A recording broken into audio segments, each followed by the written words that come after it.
Hi Giovanni. First of all, can we just get a squad update in terms of fitness, who's available and who's not for this game? Well, if you compare it to the game we had on Saturday, Ryan Kent is in the squad. I think that's the only new addition we have. Sakala as well. So yeah, those two are coming into the squad. Hi, Gio. Can you tell us about how willing or prepared you would be to start with Morelos and or Kent? I mean, presumably Ryan's in the squad because he has a chance of featuring.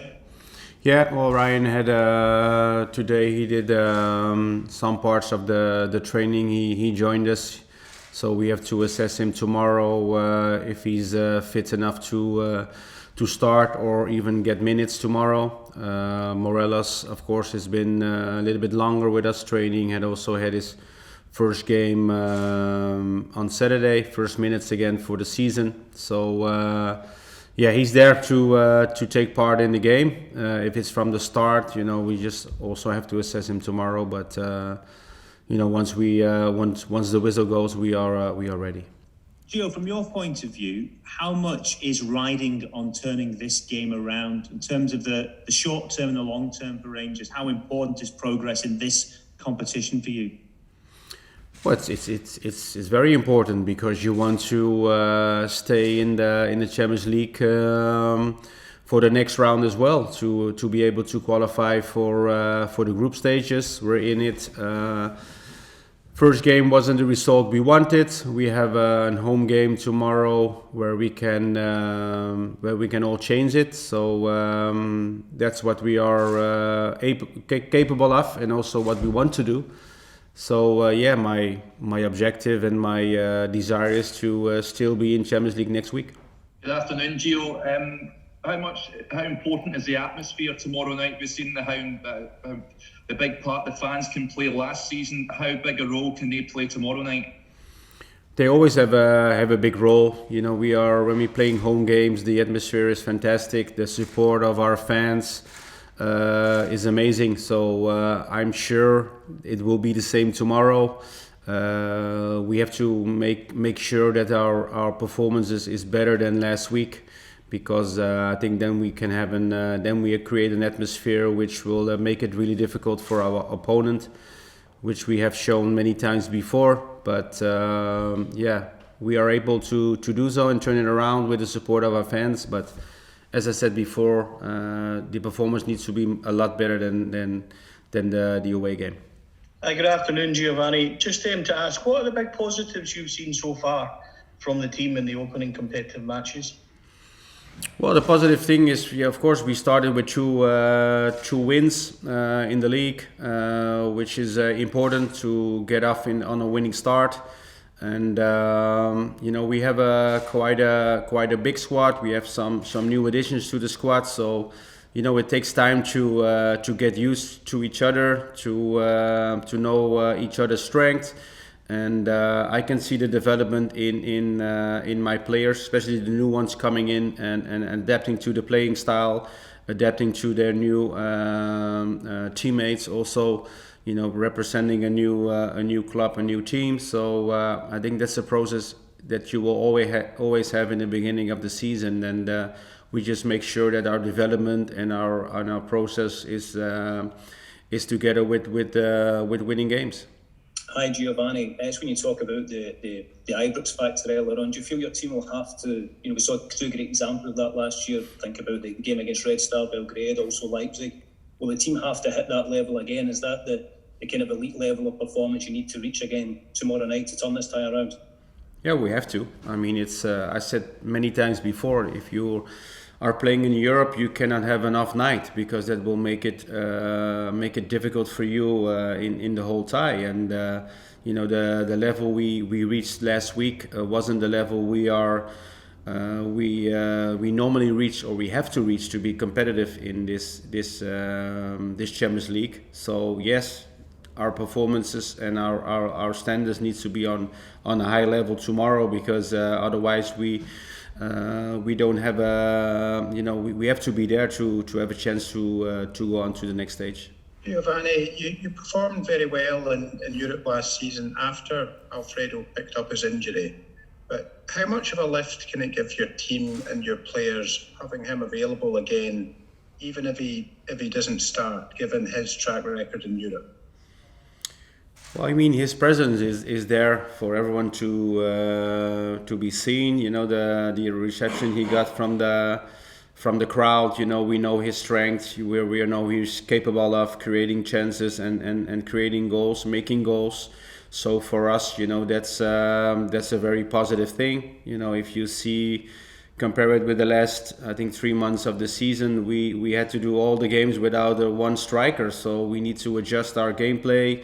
Players had to adjust to the new positions, but it's always easier when you have strikers in the game, also on the bench, which we have now. We have a lot of competition in all areas of the pitch, also up front. So that gives me more options, and I'm really happy with the first goal of Alfredo, but also from Antonio in last Saturday. So we have to do is keep going, creating chances, and we have a lot of creativity now in the team. So that's also needed for tomorrow when you have to break defensive blocks.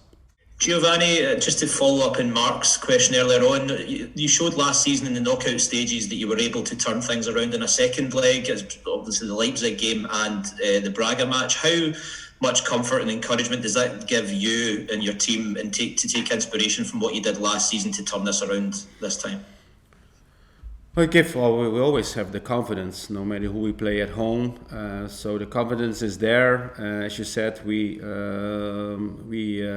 had most of our ties were the second game at home, and we had to make up defeats. I think 3 out of 4 times when we were in the knockout stages. So something we are familiar of. Of course, you don't want it.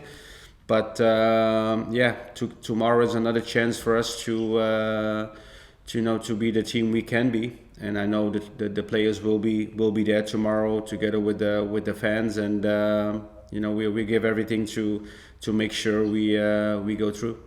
How important is it that the players and the fans remain patient tomorrow, given that obviously we're 2-0 down, and also stay united as one for the 90 minutes? Well, of course you want to have a good start. We always have a good start at home.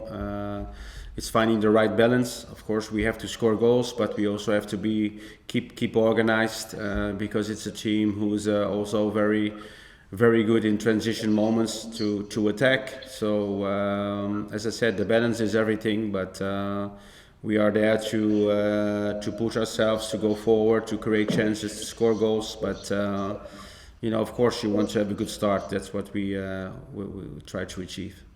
Thanks, David. And just clarification on Ryan's situation. If Ryan doesn't have any effect on the next training session, are you saying he will be fit enough to start if you indeed chose that? Well, as I said, we see tomorrow. It's very positive for me that he was on the pitch today. So we have to assess tomorrow. We still have 24 hours, but it's a player who, if he's fit to play, I will have a lot of thinking on my mind. But it's a player who can be the difference tomorrow. So all depending how his fitness is, but he's in the squad, so that's also, I think, for me a sign that if he's fit, we want to use him as well. Hi Giovanni, you spoke about earlier that last season, the number of fast starts you had at home and having to overturn deficits against Braga and Leipzig.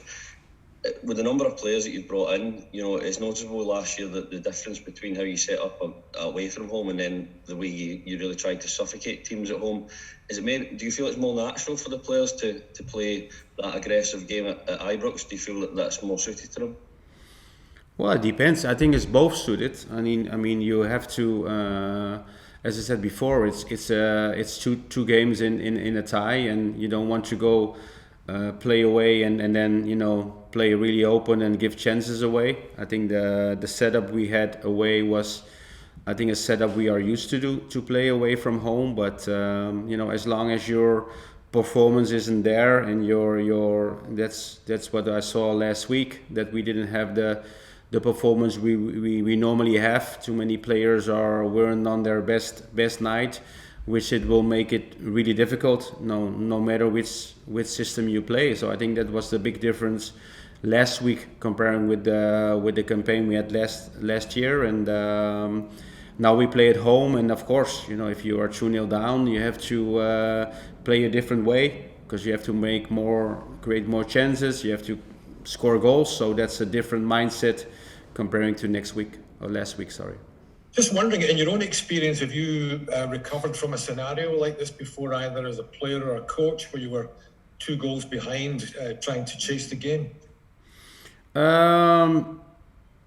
No, I don't think so, because I had only one qualification round when I was at Feyenoord, when we had also a very bad game away from home, and the other times I was already in group stages, and as a player, I always qualified for the group stages directly. So I don't have the experience in that, but of course, we play the knockout stages, and for us, our goal is the horizon with the group stages, and that's as I said, we were very disappointed. I mean, I've never seen my players more disappointed after a game.